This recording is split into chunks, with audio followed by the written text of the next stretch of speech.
Rádio Guaíba apresenta Esfera Pública, o espaço para o debate político. Com Juremir Machado da Silva e Thalínio Pitts. Olá, boa tarde. Estamos começando o Esfera Pública desta terça-feira, 16 de julho de 2019. Na produção, Pamela Morales. Na mesa de áudio, Sérgio Wagner. Central Técnica, Celestino Neto. Coordenação de Central, Davis Rodrigues. Transmissores, Everaldo Nunes. Os ouvintes podem participar pelo Facebook, Rádio Guaíba Oficial, Twitter, @RD Guaíba Oficial, Instagram, @Rádio Guaíba e WhatsApp 993887532. O Esfera Pública é um oferecimento Unimed. Cuidar de você, esse é o plano. CEPER Sindicato, a força da escola pública em nossas mãos. A Durg Sindical, em defesa dos institutos federais e das universidades públicas. Sindibancários, diga não à reforma da Previdência. E Sindifisco RS, auditor fiscal, menos sonegação, mais receita para a sociedade gaúcha. O tópico de abertura da coluna da Thalínio Pitts de hoje no Correio do Povo bombou e pautou o nosso primeiro bloco aqui do programa. Nós vamos conversar com os vereadores Adelice Cel, do Partido dos Trabalhadores, e Mauro Pinheiro, da Rede. Adelice Cel já está na linha. Boa tarde. Ou estava. Ela vai refazer. Conta aí para nós, Thaline, resume para os nossos ouvintes. Há uma interpretação possível do regimento interno, Juremir, que obviamente é questionada, dependendo do lado em que se encontram os protagonistas do cenário político municipal, em que, se a votação não obtiver uma vantagem maior do que 3 votos, há a possibilidade de solicitação por meio de requerimento de uma renovação da votação. E isso acabou acontecendo em relação a um requerimento feito pelo vereador Adelice Cel em relação ao projeto aprovado de reavaliação da planta do IPTU. Esse projeto foi aprovado em abril. O vereador Adelice Cel ingressou com pedido de renovação e a Procuradoria da Casa se manifestou ontem num parecer junto à presidente Mônica Leal, dizendo, ou sustentando basicamente que o requerimento do Adelice Cel tem base jurídica para avançar. Portanto, está agora nas mãos da presidente da Casa, vereadora Mônica Leal, definir pela nova votação deste projeto do IPTU ou então indeferir o pedido e deixar tudo como está. Adelice Cel, boa tarde. Boa tarde, Juremir. Boa tarde, Thalínio. Um prazer falar com os guaibeiros. Então, na sua perspectiva, teremos de passar por uma nova votação da questão do IPTU. Nós temos essa perspectiva, nós nos utilizamos de um expediente do regimento interno, temos aí um parecer favorável da Procuradoria da Casa e agora no recesso, a partir da retomada em agosto, a presidenta vai tomar alguma decisão, nós estamos atentos, estamos estudando todos os mecanismos possíveis e garantir uma nova votação. Uma nova votação pode mesmo, concretamente, alterar o resultado? Pode. Até pelo perfil belicista do senhor prefeito municipal, que um dia sim e outro também briga com alguém. Eu quero lembrar aos ouvintes que ele rompeu com o partido do vice-prefeito. Lembro que a presidente Mônica estava no cargo de prefeita substituta, porque o prefeito disse que estavam fora. Nós temos um vereador que perdeu o mandato, entra uma nova vereadora. O PP deve fazer reunião das suas instâncias para decidir e eu acho que pode ter insegurança nos 19 votos anteriores. Quanto foi o resultado anterior? O resultado anterior foi 22 a 14. 22 a 14, mas como teve entre o número de uma votação com quórum privilegiado, que é 19 para 22, 3 votos, eu me utilizei desse expediente para fazer uma renovação de votação.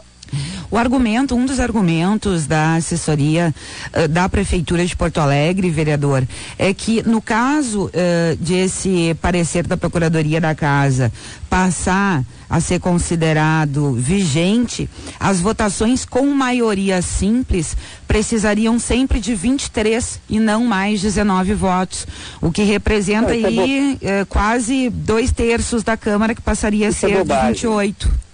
Oi? Isso é bobagem. Isso é bobagem de alguém que não tem vontade de trabalhar e estudar. É fácil dizer isso. Porque se fosse assim, nós não teríamos votações em 2 turnos, seja na Câmara Federal, seja no Senado. Todas as votações que são mais complexas, que exigem um número qualificado, com maioria absoluta de 19, ou no caso agora da votação da Previdência, 308 votos, ou seja, uma outra maioria bem claramente delimitada, e tem uma segunda votação, exatamente pela complexidade, e as coisas podem mudar.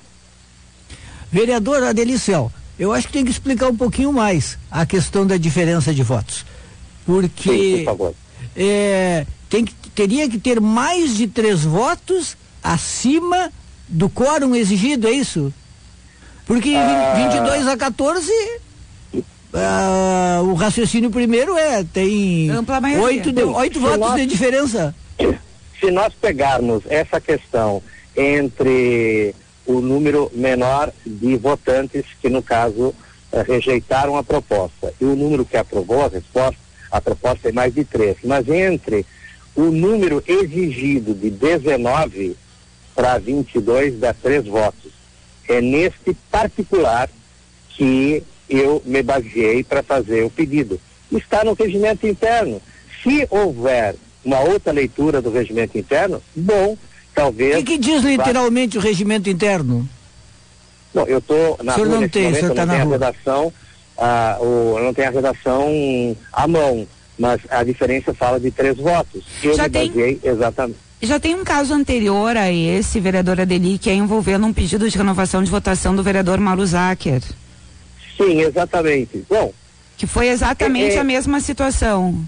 A situação, ela é idêntica.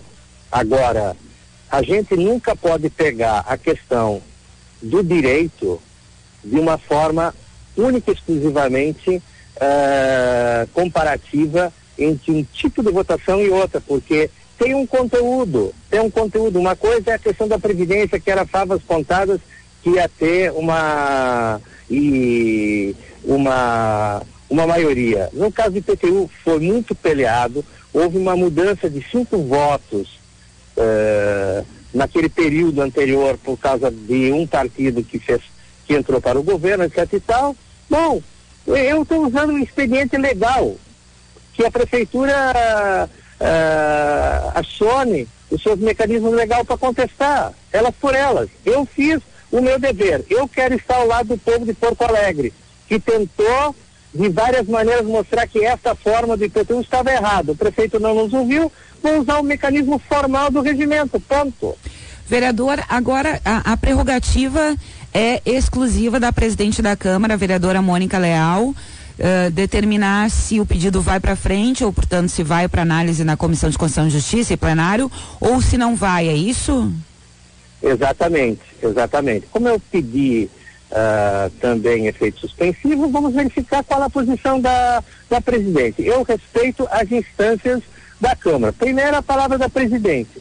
E o segundo momento, sempre nós temos a Comissão de Constituição e Justiça, que nós temos um presidente que é advogado, a maioria dos membros da CCJ ou tem formação jurídica ou são calejados nas questões de... Quem é o presidente da CCJ?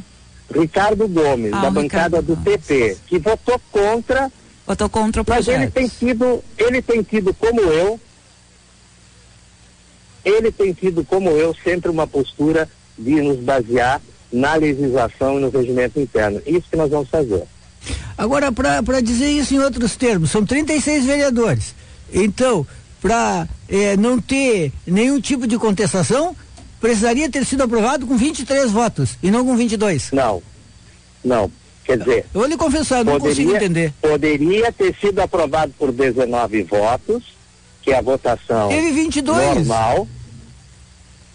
Se não houvesse contestação, nós já teríamos feito a redação final na CCJ, o prefeito já teria sancionado. Como houve contestação, votaremos de novo. Muito bem. Adeliciel, muito obrigado. Eu que agradeço enormemente, espero ter esclarecido a população de Porto Alegre, estou à vossa disposição. Obrigada, vereador, uma boa tarde. Eu não sei se a população está esclarecida, mas ela está, talvez, a parte que não quer o aumento do imposto deve estar contente que tem uma nova votação. E a questão é justamente Explica essa. Isso aí melhor. Não, essa que o vereador mencionou, né? O projeto, ele foi aprovado em abril e ele não foi sancionado pelo prefeito, porque justamente como ele está sendo questionado internamente, a redação final não foi feita e o projeto não foi encaminhado para a sanção do executivo. E a gente não pode esquecer, Juremir, que esse projeto especificamente de renovação da planta do IPTU, como ele trata de questão tributária, ele tem o prazo aquele de vigência. O projeto foi aprovado em abril, para valer apenas a partir do ano que vem. Certo. Se dá todo esse imbróglio, a gente não sabe como é que vai ficar o prazo aí na votação. Votam de novo, mesmo que o projeto seja mais uma vez aprovado no plenário da Câmara, daqui a pouco, dependendo do prazo, ele não perde a possibilidade de vigência a partir de 2020. Claro, tem mais esse senão. Vamos ver agora, a Pamela está fazendo a ligação para o vereador Mauro Pinheiro, que é o líder do governo na Câmara de Vereadores. Nós vamos ouvir esse outro lado para tentar entender um pouco. Eu te confesso, Aline, que me parece uma coisa meio confusa. Ele teve 8 votos de diferença. Esse é o argumento justamente dos governistas. Mas quantos precisavam então? Acho que a gente pode tentar falar também com o vereador Mauro Záquera, porque ele foi o autor primeiro de um requerimento com base justamente nessa questão da diferença então vamos dos votos. Também de Mauro Záquera. A gente pode pedir para a Pamela entrar em contato de 36 vereadores, 22 votaram pela aprovação. 14 votaram contra. Vereador Mauro Záquera, explique para nós, boa tarde, qual é o problema? Mauro Záquera não, Mauro Pinheiro. Mil desculpas, Mauro Pinheiro, é que a gente estava falando no Záquera aqui, aí eu misturei tudo. Boa tarde, Juremir, boa tarde, Staline, boa tarde, ouvintes da Rádio Guaíba. Eu só não consegui escutar a tua pergunta, Juremir. A minha pergunta é a seguinte... Juremir não entendeu o cálculo, Eu não entendi o cálculo. Eu não estou contra nem a favor de ninguém, só não consigo entender por que 22-14 tem a ver com diferença de 3. Não, o que aconteceu foi uma manobra política do vereador Adeliciel, que é um vereador inteligente, de muitos mandatos. No nosso dispositivo do regimento da Câmara diz que quando se atinge uma diferença de até 3 votos, que pode pedir renovação de votação no caso de projetos que são precisa maioria simples. Então, se eu tive 19, a diferença de 3 para baixo, por exemplo, 15-12, claro. A diferença foi só 3 votos, pode pedir uma renovação, porque ele não atingiu os 19, que é a maioria. Agora, quando tu atinge a maioria, não se tem isso, porque senão tu teria que a maioria deixaria de ser 19 e passa para 23 votos. Exato. Maioria, né? Exato. Então o vereador Adeliciel fez um pedido de renovação, assim como o vereador Mauro Záquera já tinha feito anteriormente um pedido de renovação de uma votação num projeto que o governo teve 21 votos a 15, e aí o procurador da Câmara achou que deveria ir para o plenário, o requerimento foi votado no plenário, o requerimento do vereador Mauro Záquera foi derrotado, porque a maioria dos vereadores seguiu o que está escrito no regimento, né? Na verdade, naquela época nós nem fizemos isso, foi votado a redação final e foi dado seguimento. Votamos posteriormente o requerimento do vereador Mauro Záquera e a maioria do plenário decidiu que não seria necessária a votação de novo, né? Agora, qual é a perspectiva que vocês têm, vereador, em relação ao desfecho, porque é uma decisão, é uma prerrogativa da presidente da casa, vereadora Mônica Leal. Vocês têm perspectiva de que esse projeto possa efetivamente ter que passar por uma nova votação no plenário? Porque se isso acontece, o placar pode ser alterado. Cláudio Janta não votou naquela ocasião, votou o suplente, Neucir Tessaro votou a favor, foi cassado, há uma nova vereadora que em tese poderia votar com a oposição. A própria Mônica Leal não votou naquela oportunidade porque estava na interinidade da Prefeitura de Porto Alegre. Então, há uma série de questões que podem acabar levando a uma alteração do placar e, portanto, levando a uma derrota do Executivo. Primeiro, eu acho muito difícil os vereadores mudarem a opinião, não na votação do projeto do IPTU, mas sim do requerimento que foi apresentado do vereador Eliseu. Porque nós já votamos no requerimento de outro projeto, mas que nem se discutiu o projeto, não se discutiu o mérito do projeto e sim a situação de nova votação, e a maioria do plenário decidiu dos vereadores que não cabia uma nova votação de um projeto quando é 3 votos de diferença acima dos 19. Então essa já é uma decisão tomada pelo plenário há poucos dias atrás, uma semana atrás, foi decidido pelo plenário.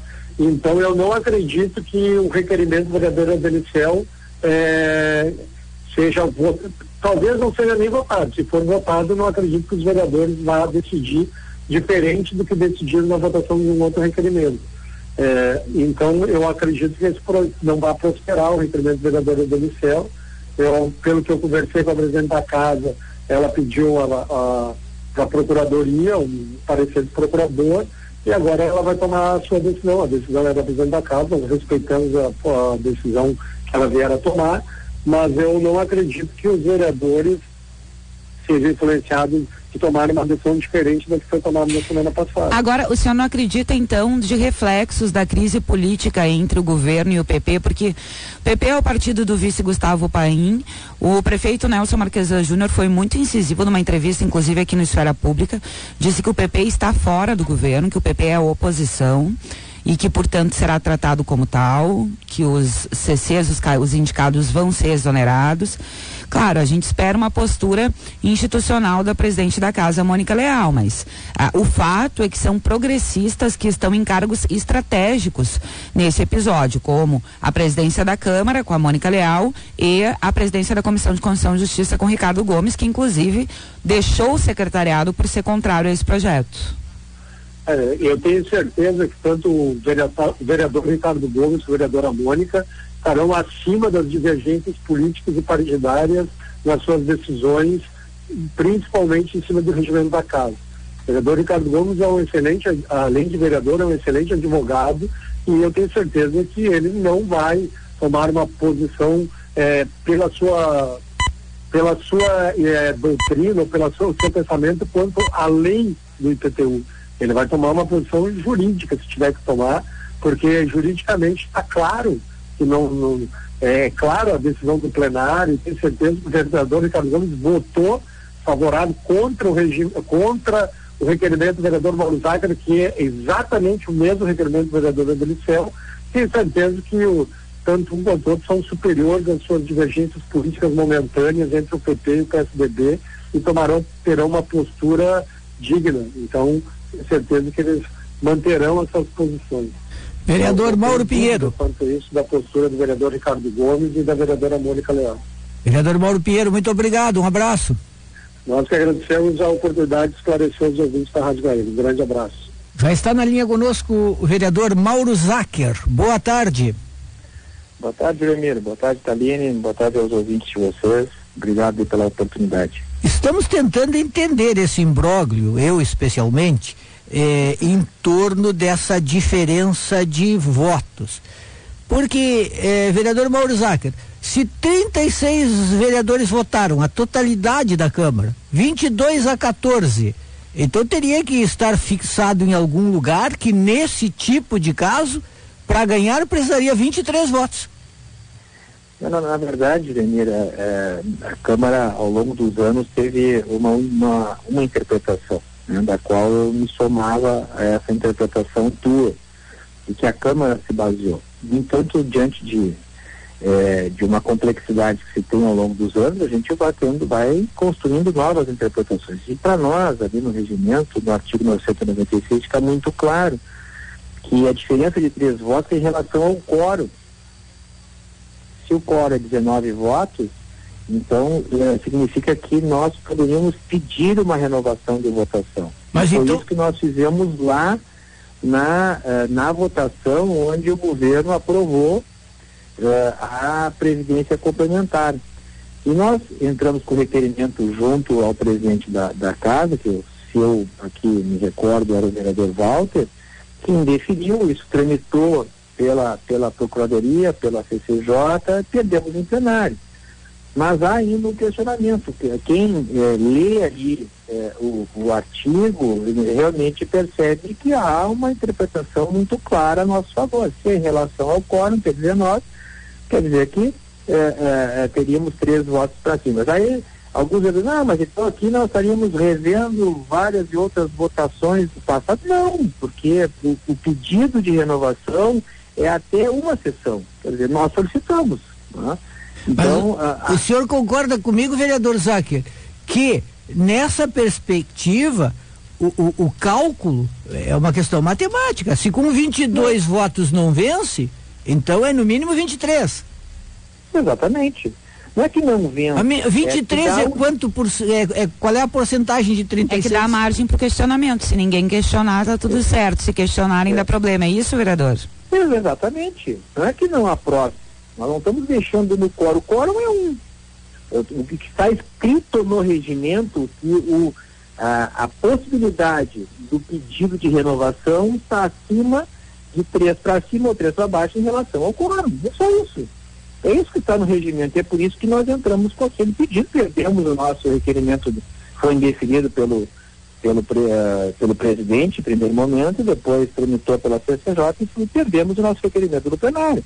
Mas é isso que nos dá direito, né? Então é por isso que nós colocamos, e é isso que criou um certo impedimento pela Procuradoria da Casa, que está dando margem para que o vereador Adeli solicitou agora em relação à votação do PTU. Acho que é uma matéria que a Casa tem que estudar, se debruçar em cima disso, porque em relação à interpretação do regimento nos dá margem para uma renovação de votação. E isso já aconteceu, em vários outros artigos do nosso regimento. Ao longo dos anos vão surgindo novas interpretações. Ora, qual foi o placar na votação do seu requerimento, vereador? A votação do meu requerimento foi em relação à aprovação da Previdência Complementar. Sim, e qual foi o placar da votação do requerimento? Kaline, acho que foi 21 votos a favor. Eu acho que foi isso. Eu não quero que... não me recordo exatamente, mas foi em torno disso, de 20 a 21 votos. O que nos daria margem, pela nossa interpretação, de poder pedir uma renovação de votação, que o nosso requerimento foi indeferido por maioria no plenário. Sim, pois é, isso. O indeferimento do seu requerimento foi por quantos votos, o senhor lembra? Agora, na casa, foi com maioria absoluta, né?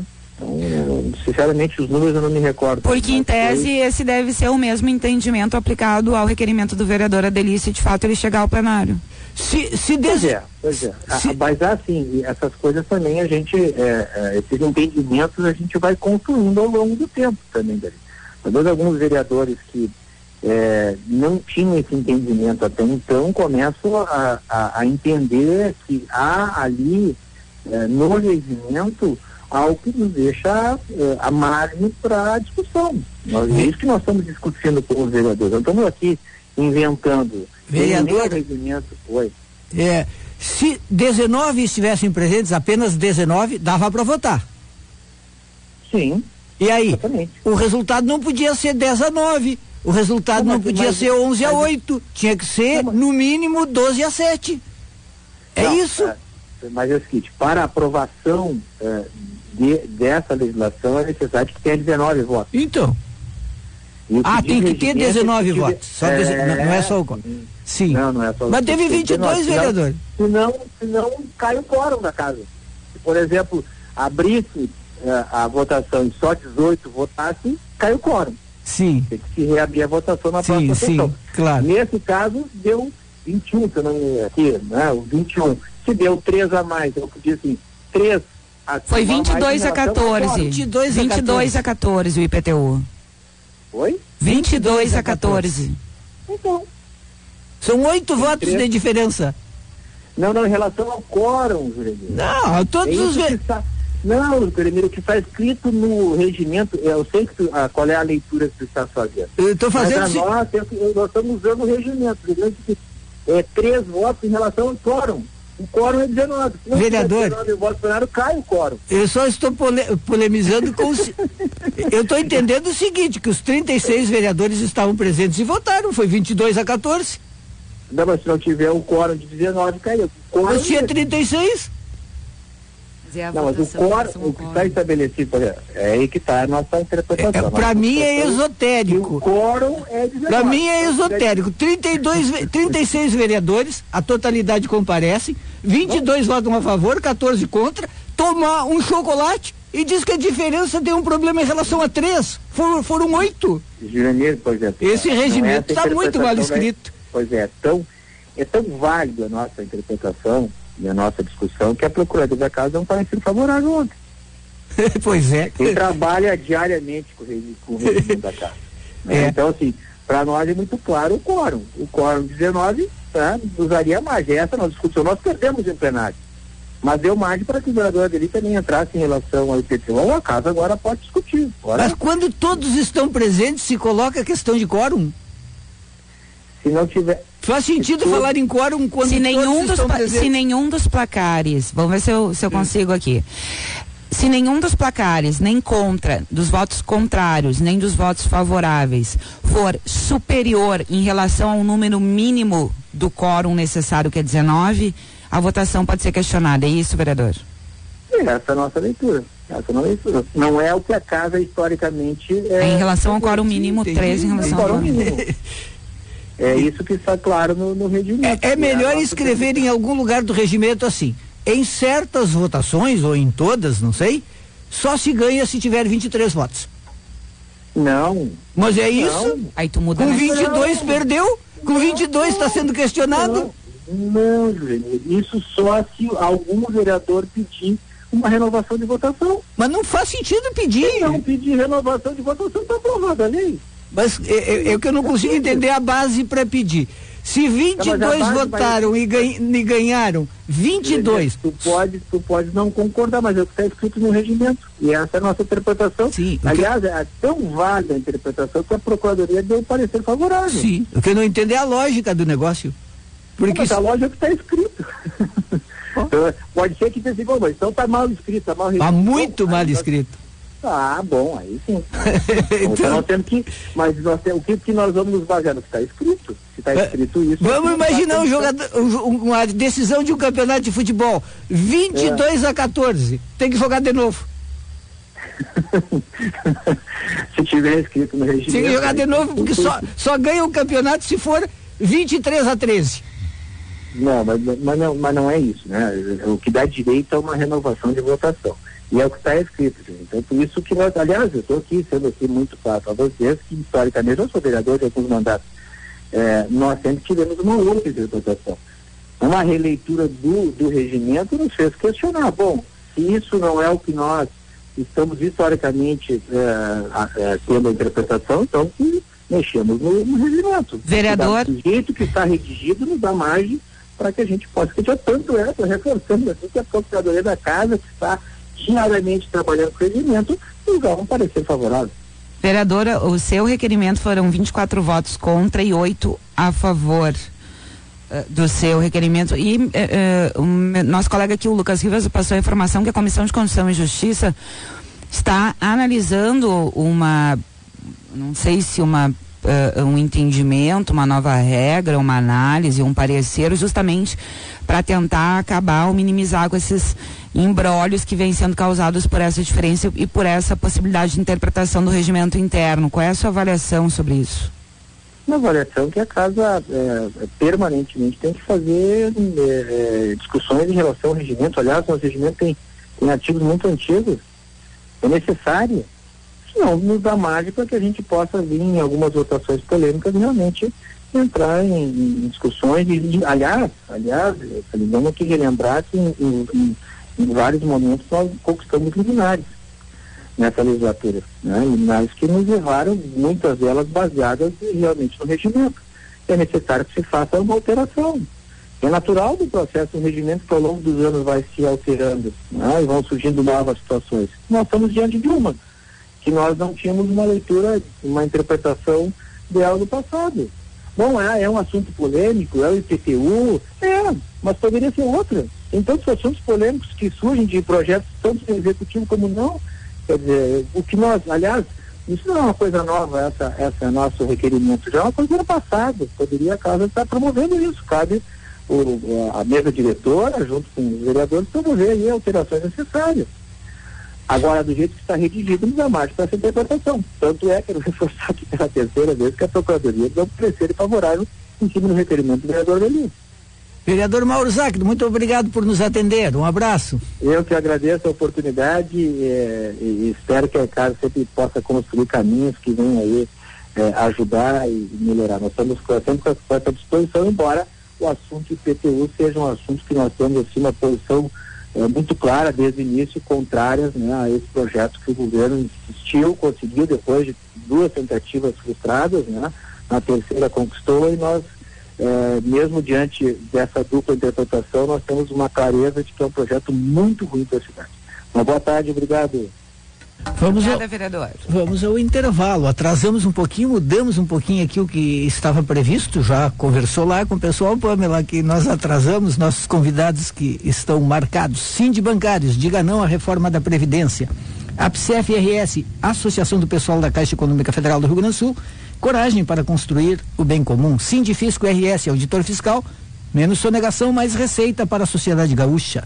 Educação pública de qualidade para o desenvolvimento regional sustentável. O Ergues, o nosso orgulho é formado aqui. Campanha A do Ergues, informa a hora certa. 1:17. Vamos ao intervalo ouvindo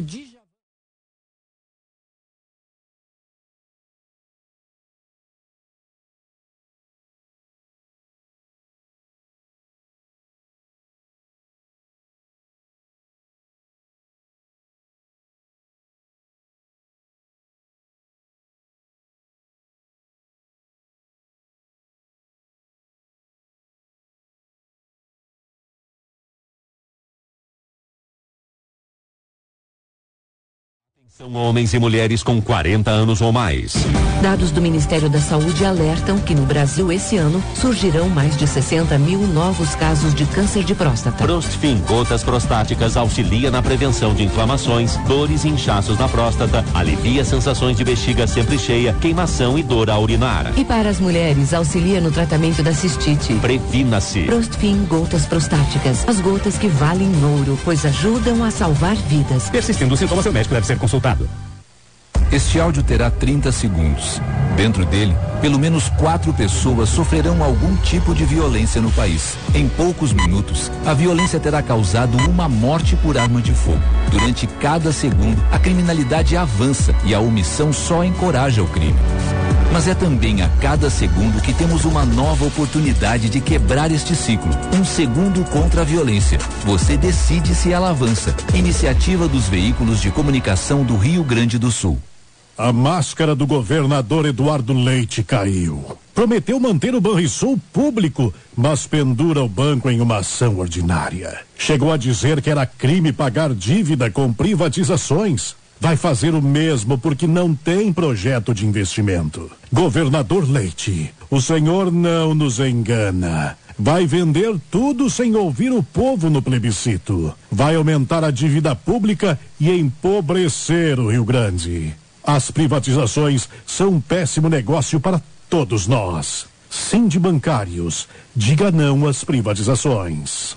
Somos uma associação que, por convicção, investe em cultura e esporte, valoriza a convivência entre as pessoas e defende os direitos coletivos. Buscamos contribuir para melhorar o mundo em que vivemos. O caminho se faz caminhando, mas respeitar as diferenças, perseguir de modo obstinado a justiça social e valorizar a solidariedade são princípios fundamentais. Estamos juntos. Vamos fazer a nossa parte para rechaçar o ódio e a intolerância.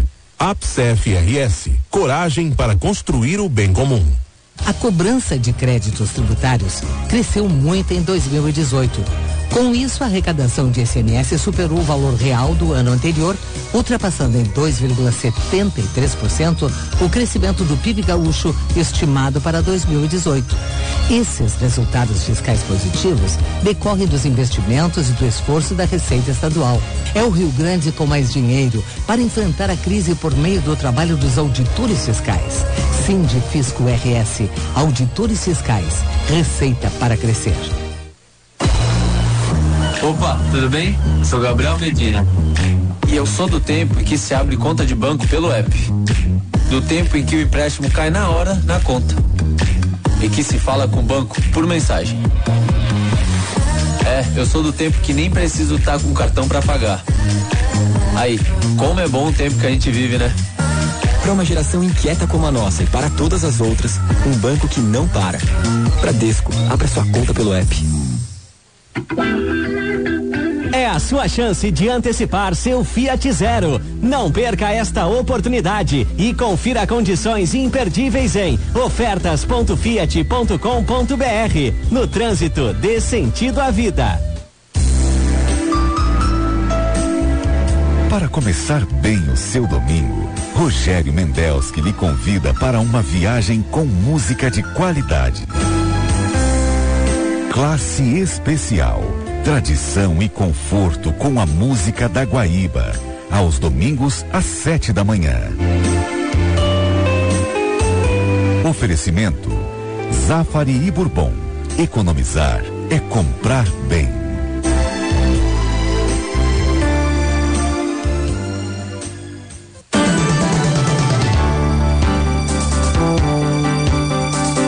Estamos apresentando Esfera Pública. Estamos de volta para o segundo bloco do Esfera Pública aqui do Estúdio Cristal, na esquina da comunicação. Gustavo Chagas, tem proposta de medalha para Sérgio Moro, é isso? Mais uma, mesmo, né? Mais uma. Mas só que ela vai ficar para depois do recesso. A movimentação foi rápida hoje na Assembleia, vai ficar para depois do recesso parlamentar a análise da mesa diretora da Assembleia sobre a concessão da medalha do Mérito Farroupilha para o ministro da Justiça e Segurança Pública, Sérgio Moro. O deputado Edgar Preto, do PT, pediu vistas e adiou a discussão sobre o assunto para agosto, quando voltam os serviços na Assembleia.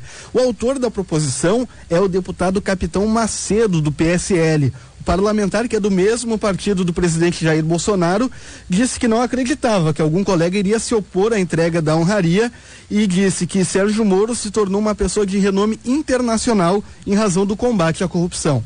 Eu não vejo nenhum empecilho, de modo que ele contribuiu para fazer uma limpeza no país, para um combate forte à corrupção, e principalmente destacou-se no cenário internacional como uma das pessoas que vem modificando o mundo. Então eu acho que vai cair bem essa medalha e que a gente não terá pode até ter, mas eu não vejo no momento alguém que vai se opor à entrega desta medalha. Pois houve, o deputado Edgar Preto do PT se opôs e o deputado Preto disse que a concessão da medalha ao ministro Sérgio Moro não valeria porque Moro está de licença do cargo. Então, neste momento, Moro não é ministro.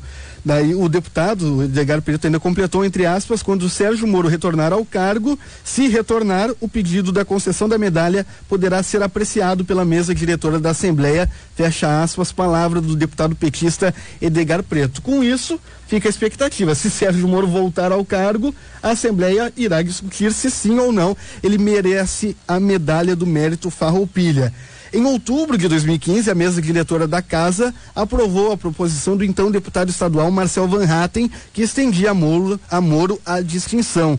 O então juiz da 13ª Vara Federal de Curitiba, no entanto, nunca veio ao Rio Grande do Sul receber a medalha, mas, de acordo com a Procuradoria da Casa, a existência de uma homenagem anterior não impede que um outro parlamentar proponha uma nova ação do tipo. Então ele na verdade, já foi concedida a medalha. É que ele nunca recebeu. Ele não recebeu. Ele não veio buscar. Isso. Ele não veio buscar. E agora tem uma nova medalha. Uma nova medalha. E vai ser aprovada. A Thaline, que conhece tudo da Assembleia, já me disse outro dia que a mesa, às vezes, pode ter um voto desfavorável, mas a maioria... Dois, é porque, na verdade, a interpretação, apesar de algumas polêmicas, Juremir, no caso de muitas pessoas, me lembro agora de uma bem grande, foi do ex-deputado Jean Willis, é uma iniciativa pessoal do mandato parlamentar.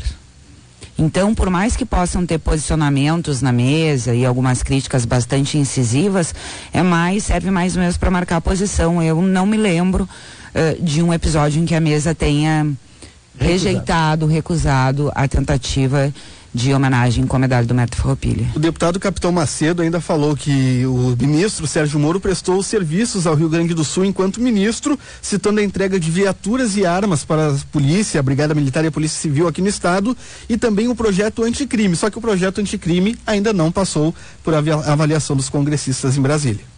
Muito bem. Depois de Juremir Machado da Silva e Sérgio Moro. Muito bom, muito bom. Legal. Valeu, Gustavo. Sempre tem polêmica. Medalha normalmente causa polêmica. Não, e mais do que isso, são os nomes, né? O Moro agora, a época, em 2015, era o juiz da Lava Jato na primeira instância, já tinha, óbvio, muito protagonismo, mas agora está em meio a todas as polêmicas em função das mensagens do Intercept e outros nomes, né? Me lembrei aqui do Jean Willis, mas teve Evo Morales. Evo Morales foi uma polêmica enorme. Exato. O Mujica também, então vários o Eduardo Bolsonaro foi polêmica. Então, todos esses nomes que têm uma certa distinção no cenário acabam gerando debate, né? É verdade. Aliás, o Intercept, por meio do programa do Reinaldo Azevedo, publicou novas revelações agora envolvendo uma demanda de verbas para uma campanha publicitária feita por Deltan Dallagnol a Sérgio Moro. E também a perspectiva de abertura de uma empresa para... que ela também teve, de abrir empresas palestras em nome das esposas para fazer palestras, mais uma iniciativa do Dallagnol. O Moro respondeu com ironia. Olha, aqui é uma campanha para desqualificar a Lava Jato e que quando tiver alguma coisa... Ele disse que é para desqualificar, me chamou a atenção isso, Jeremir. Ele disse que é para desqualificar a Lava Jato e apoiar a corrupção. Pois é. Então, pois é, como nós tivemos aqui uma mudança na nossa programação, não conseguimos falar com o senador Lazier Martins, estava marcado. Mas aí ele teve uma reunião, é claro, o senador é muito ocupado, então vamos falar com o Lazier Martins amanhã. Ficamos com o Lazier Martins para amanhã, porque hoje culpa nossa, que nós atrasamos, mas o assunto era importante aqui, local. E aí a gente acabou entrevistando mais vereadores do que o previsto acontece. O jornalismo ao vivo é assim, né? Gravado não teria problema, mas ao vivo é assim. Certo é o seguinte, é que a guerra entre o Intercept e a Lava Jato continua. Todo dia tem uma nova estocada. E são cada vez mais jornais que começam a participar desse grupo de análise do material, né? Folha de São Paulo, Veja, Reinaldo Azevedo. Então, o time vai tomando corpo. Exato. Alguém disse, olha, os veículos que dão sustentação ao Intercept são importantes, Veja, Folha de São Paulo, etc. O único veículo que contesta a veracidade dos vazamentos é o antagonista. É meio desequilibrado. Outro assunto, Thalina, que me chamou a atenção, como é sutil, cheio de meandros, o processo de aprovação de algo complexo como uma reforma da Previdência. Por exemplo, ontem se comemorou, vamos dizer assim, anteontem, final da semana passada, o fato de que se conseguiu aprovar um destaque que fez retornar o tempo mínimo de contribuição de homens e mulheres de 20 para 15 anos. Mas no caso dos homens, só vale para os que estão na ativa. Depois, 20 anos. A Folha de São Paulo foi atrás e a Câmara confirmou que essa concessão só vale para os homens que estão na ativa. Quem começa agora terá de ter no mínimo 20 anos de contribuição. São muitos detalhes dos projetos e muitas vezes não somos só nós, imprensa ou a sociedade, a opinião pública que precisa prestar atenção, muitas vezes os próprios parlamentares acabam votando sem ter a certeza. Eu acho que tem parlamentar que saiu de lá acreditando que a redução ou a manutenção em 15 anos era para todo mundo, para quem está dentro e para quem vai entrar, mas não é. Nesse sentido, o governo no longo prazo ganhou. Ele queria que fosse 20 anos para homens e será. Apenas não será numa transição. Aqueles que estão na ativa terão esse alívio. Os outros não. Mas para mim esse é o tipo de medida que ainda faz um pouco de sentido, porque pelo menos é para quem vai começar.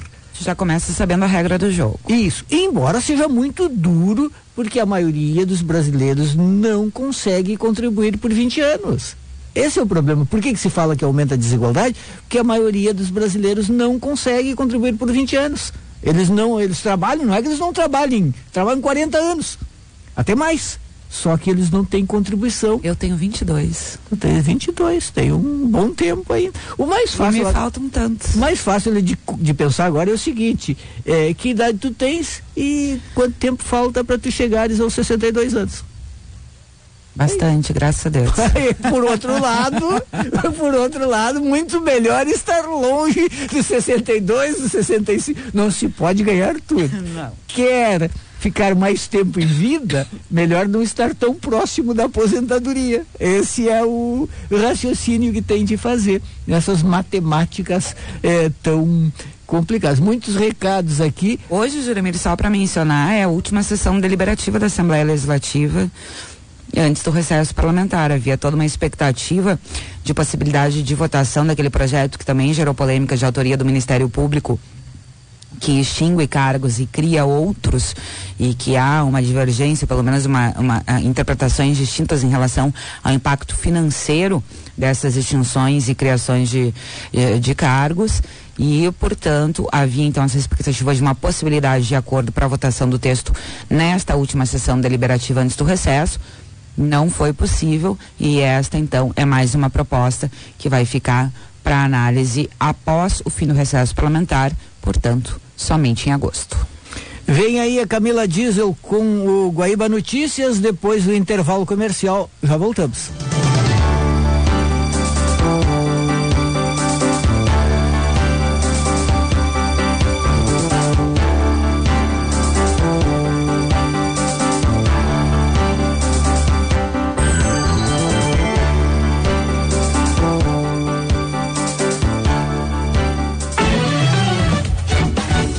Guaíba Notícias.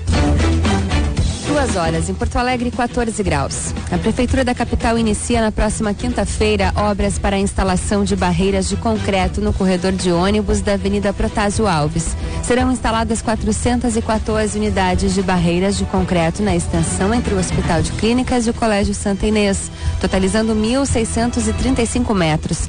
Essa etapa da obra ocorre até domingo.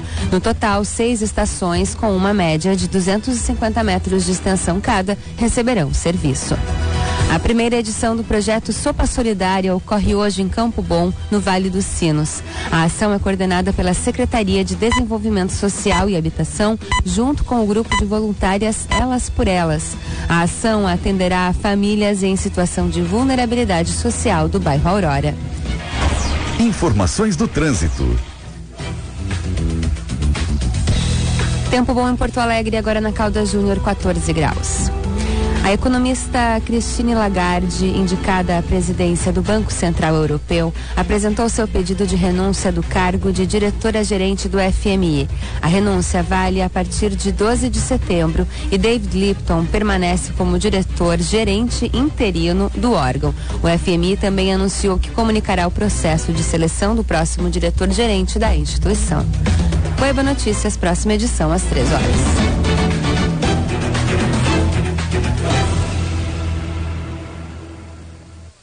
Este áudio terá 30 segundos. Dentro dele, pelo menos 4 pessoas sofrerão algum tipo de violência no país. Em poucos minutos, a violência terá causado uma morte por arma de fogo. Durante cada segundo, a criminalidade avança e a omissão só encoraja o crime. Mas é também a cada segundo que temos uma nova oportunidade de quebrar este ciclo. Um segundo contra a violência. Você decide se ela avança. Iniciativa dos veículos de comunicação do Rio Grande do Sul. A máscara do governador Eduardo Leite caiu. Prometeu manter o Banrisul público, mas pendura o banco em uma ação ordinária. Chegou a dizer que era crime pagar dívida com privatizações. Vai fazer o mesmo porque não tem projeto de investimento. Governador Leite, o senhor não nos engana. Vai vender tudo sem ouvir o povo no plebiscito. Vai aumentar a dívida pública e empobrecer o Rio Grande. As privatizações são um péssimo negócio para todos nós. Sindibancários, diga não às privatizações. Eu passo a semana inteira no escritório. Sinto falta do sol, de andar, ainda mais agora que eu tô grávida, né?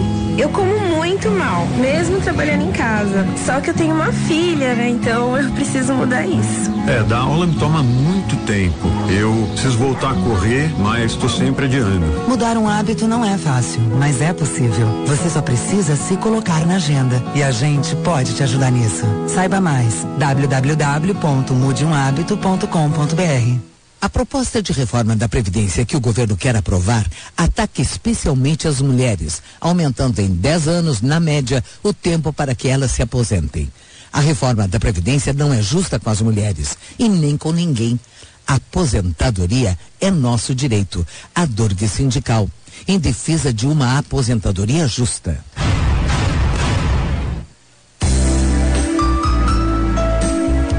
Para começar bem o seu domingo, Rogério Mendelski lhe convida para uma viagem com música de qualidade. Classe especial, tradição e conforto com a música da Guaíba, aos domingos às 7 da manhã. Oferecimento Zafari e Bourbon. Economizar é comprar bem.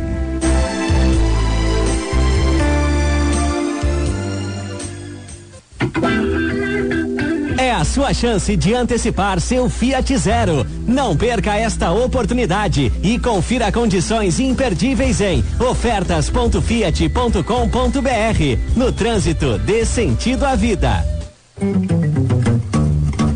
Seu happy hour é no Chalé da Praça 15. Com mais de 130 anos de história, é o lugar ideal para tomar o chopp mais tradicional da cidade e saborear os melhores petiscos. Opa, tudo bem? Sou Gabriel Medina. E eu sou do tempo em que se abre conta de banco pelo app. Do tempo em que o empréstimo cai na hora, na conta. E que se fala com o banco por mensagem. Eu sou do tempo que nem preciso estar com cartão para pagar. Aí, como é bom o tempo que a gente vive, né? Para uma geração inquieta como a nossa e para todas as outras, um banco que não para. Bradesco, abra sua conta pelo app.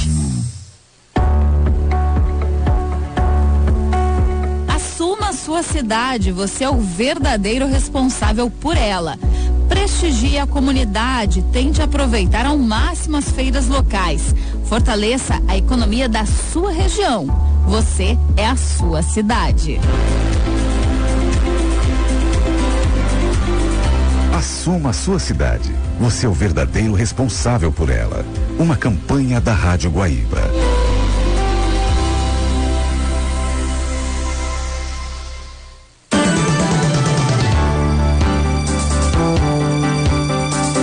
Estamos apresentando Esfera Pública.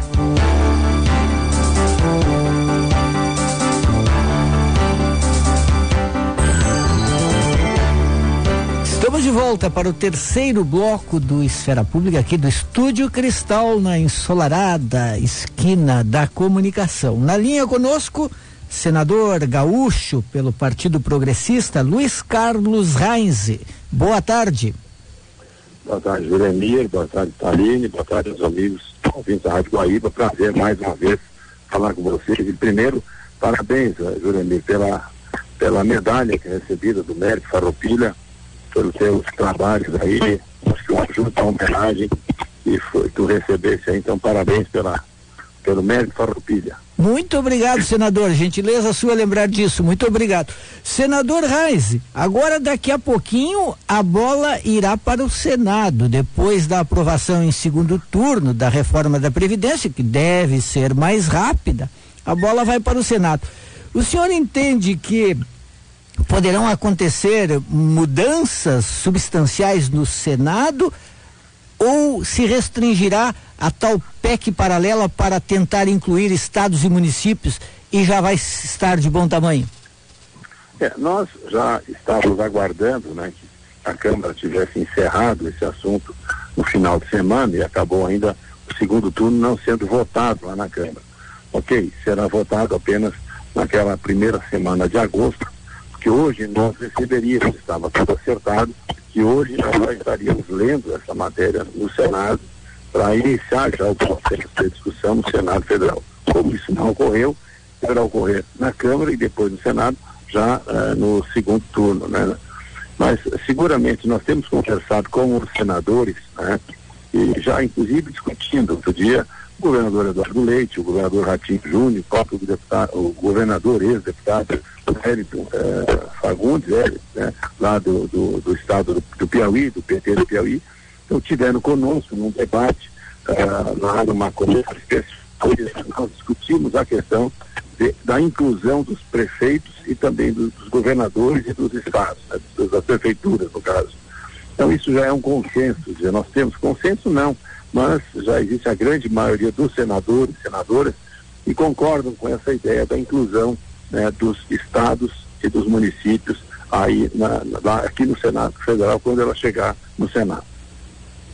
Agora, senador, qualquer alteração, e era justamente essa questão que o governo trabalhava lá no início das articulações, é uma tramitação de uma PEC é complexa, qualquer alteração de uma vírgula no texto pelo Senado, obrigatoriamente leva o projeto a ter de passar por uma nova análise na Câmara dos Deputados. Qual é a perspectiva de cronograma que vocês têm, se de fato o Senado incluir a questão da automaticidade das mudanças para estados e municípios e outros itens que podem também ser incluídos ou retirados do texto nessa análise pelos senadores?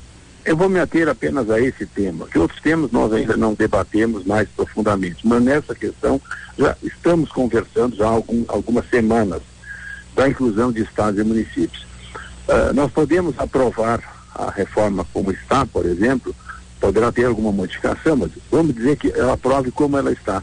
E tem mecanismos regimentais que a gente pode aprovar também, uma emenda, uma PEC, enfim, uma PEC não, um destaque que coloque estados e municípios separados.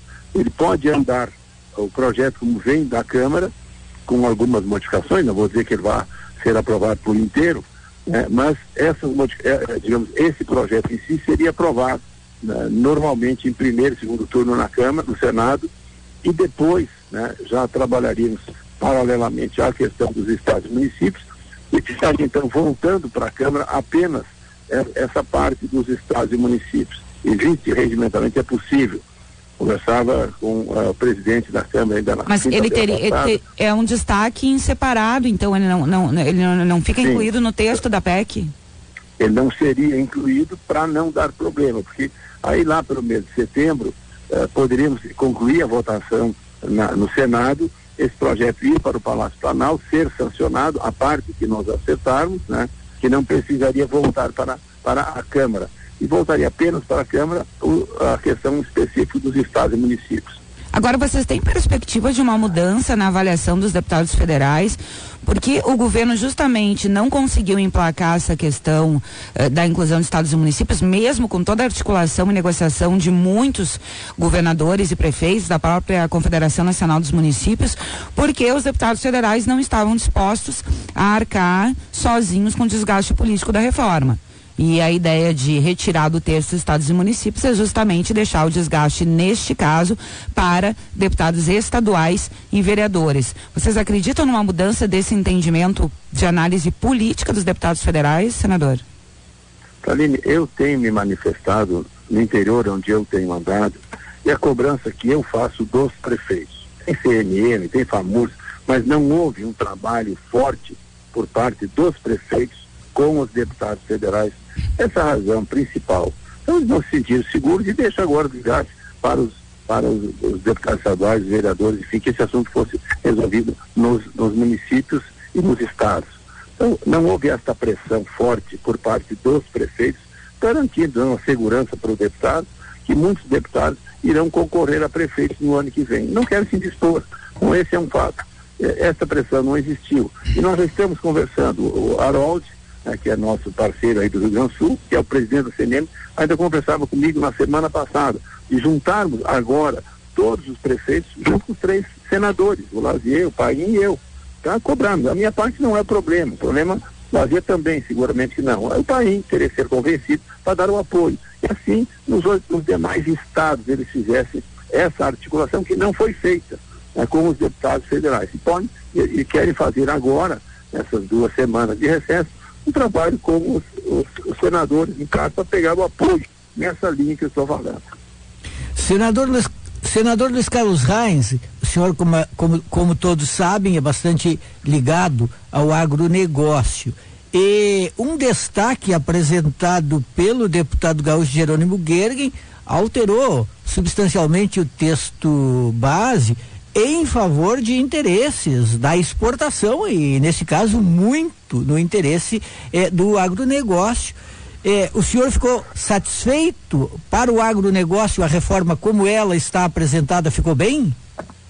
Sim, já existia o Jerônimo representando a classe produtora, e nós estamos juntos nesse processo, porque o que nós estamos discutindo, já falando para frente, uma outra situação, esse acordo o Mercosul-União Europeia tem um problema, e nós vamos ter que resolver esse impasse, mas aí não apenas na reforma da Previdência, sim na reforma tributária. É uma outra situação. Por quê? Porque os tributos sobre os alimentos do Brasil são muito elevados, enquanto que os tributos sobre os alimentos na Europa como um todo, nós temos 33%, 34%, enquanto que na Europa é 7% a 10%. Nós não temos subsídios praticamente na agricultura, foram 7 bilhões de dólares. Só na Europa são 126 bilhões de dólares que os agricultores europeus recebem. Quer dizer, eu não posso entrar já num acordo União Europeia com o Mercosul dessa forma, quer dizer, nós vamos perder esse processo. Mais uma vez, já perdemos com o Mercosul. Então essa questão do Jerônimo já é uma parte daquilo que nós vamos discutir também na reforma tributária. A respeito do acordo do Mercosul com a União Europeia, eu estava na França quando foi feito o acordo, que ainda deverá passar pela aprovação parlamentar em cada país. Mas, naquele momento, os jornais europeus, senador Luiz Carlos Reins, fizeram várias observações, por exemplo, em relação ao uso do que eles, europeus, chamam nos jornais de pesticidas proibidos na Europa. Eles falam, por exemplo, que o Brasil legalizou, aprovou mais de 30 ultimamente proibidos na Europa. O Brasil realmente tem esse problema, vai precisar resolver, ou os jornais europeus estão exagerando? Para mim é um exagero, da mesma forma como uma questão ambiental. A Noruega, a própria Alemanha tem se manifestado, a França tem se manifestado sobre a questão ambiental da Amazônia, por exemplo, entendeu? Não tem nada a ver com isso. Quer dizer, nós mostramos que nenhum país do mundo preserva como os brasileiros preservam. Da mesma forma, essa questão do uso dos defensivos agrícolas, por exemplo, entendeu? Então, qualquer país da Europa, dos Estados Unidos, enfim, eles usam. Claro que a nossa agricultura é uma agricultura tropical, de um país tropical. Nós temos um Brasil que é tropical diferente, por exemplo, da Europa, que não usa certos produtos que nós usamos aqui. Não é questão de proibição, é o tipo de agricultura que nós temos, o clima que nós temos aqui, o verão que nós temos, por exemplo, e no Centro-Oeste é mais intensiva essa questão. Nós usamos os produtos, mas tudo dentro da legalidade, né? Então não é porque lá usam, aqui não usam, enfim, são as questões que serão analisadas, como nós vamos analisar a questão tributária, como nós queremos analisar os subsídios que eles recebem, e nós não recebemos. Eu não posso enfrentar a Europa com a carga tributária que eles têm e que nós não temos, o subsídio que eles têm e que nós não temos. Então essas questões todas, tudo será analisado aqui para frente.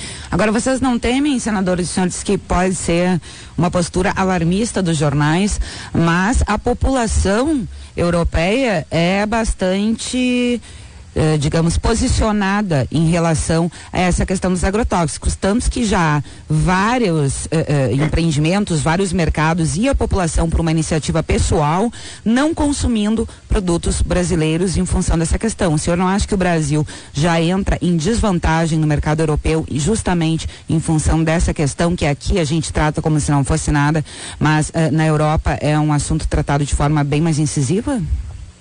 Eu tratei desse tema, Taline, com relação quando nós aprovamos o transgênico. Aí tinha uma rede de supermercados, né, o Carrefour, por exemplo, que eles tinham restrições, eles tinham particularmente, mas não pagavam nada pelo produto diferente do nosso preço, entendeu?